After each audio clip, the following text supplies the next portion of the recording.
We are soon to enter 2012, a year of prophecy, self-fulfilled or otherwise, and also the year the world braces itself for nuclear confrontation with Iran, with a necrocratic slave ship that is North Korea, with a potential for World War III as the hegemony implodes, and the liberally stunted nations of China and Russia bicker for supremacy in the energy wars whilst treating their populations like cattle. My name is Charlie Veitch and I'm 31 years old. I surf the duality between particle and wave, between knowing and not knowing, surrendering and conquering. I'm unfortunately able to hold two opposing viewpoints in my mind, and do so without contradicting myself nor going mad. We live in a world of dualities, and as such all peoples and all nations have their side of the story. All histories are written by the winning men, upon the blood and sacrifice of raped enemy women and bludgeoned enemy children, and we consume the words of the victors as truth. Might is right, albeit so until the advent of the internet. And now might not be right, but a blight upon the evolution of man. Those who cannot evolve will be destined to revolve, a cosmic reincarnation of thought patterns that sometimes takes place in the same body, and sometimes returns to oblivion for the infinite timescale to attempt something similar, but somewhere else, at another juncture in the space-time continuum. My name's Charlie Veitch and I am evolving. I'm crying and laughing hysterically at the grotesque beauty of all of this world, every hummingbird, every execution, every blossoming flower, every abuse of man. Sometimes it's too much to take, and I disappear in a green haze to that safe place we know so well, where the filters are removed and we can gaze upon objective love, if only for a couple hours.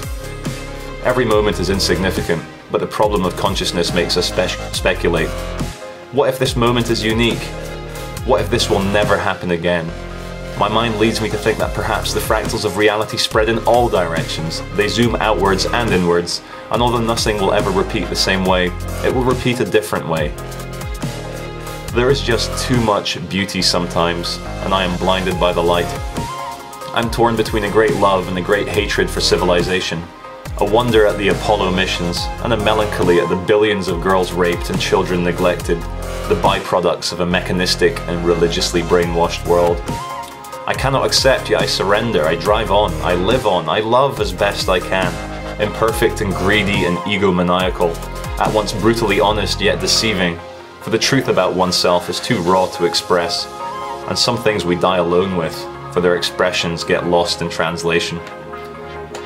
I forgive all because I forgive the monster that is myself, the rapist, the destroyer of worlds, the imaginations of culling and killing, of judging the masses for their deforestation, for their circumcision, for their honor killings, for their languishing in low IQ, low pay holding pens for the soul. Beautifully grotesque and grotesquely beautiful. What a species, what a life. Everything at once validates and contradicts itself. Such is the fate of the animal at the top of Earth's pyramid. Our knowledge of truth returns us violently to square one, and we scratch our eyes out screaming, why does any of this exist? My personal mythology for the moment is that we are the why. Our viewpoint is the square one that all philosophical explorations return to. Duality, free will determinism, love-hate, meaning, meaninglessness, good-evil, and grotesque beauty. Our perception and awareness is that of the universe, subjectively. We are at once its most magnificent creation, and also the most meaningless anomaly of the expansion and contraction, a mere event horizon between infinite possibility and the crush to zero. That we are able to momentarily glimpse up at the stars and feel the macro in the micro is at once our Shangri-La, our prison cell, our room 101, and our heaven. It's all here. There's no escaping the pyramid, and the man who has learned how to die has unlearned how to be a slave. I declare war and peace on all beings, upon myself. I stare into the void with the full knowledge that my demons are sucked into that blackness. But I don't care, because I am beyond caring. I'm beyond good and evil, and my life is reduced to game playing. But what a game I have chosen. That of equality, of inspiration, of awakening ourselves to the majesty of the duality, to the consequences of the great inconsequential. I am here to love, to hate, to cry, to laugh, to feel, to die, to live, to expand, to destroy, to feel jealous, to feel envy, to be greedy, to be sharing, to be perfect, to be imperfect. I want it all, but I want nothing, for I have it all in me.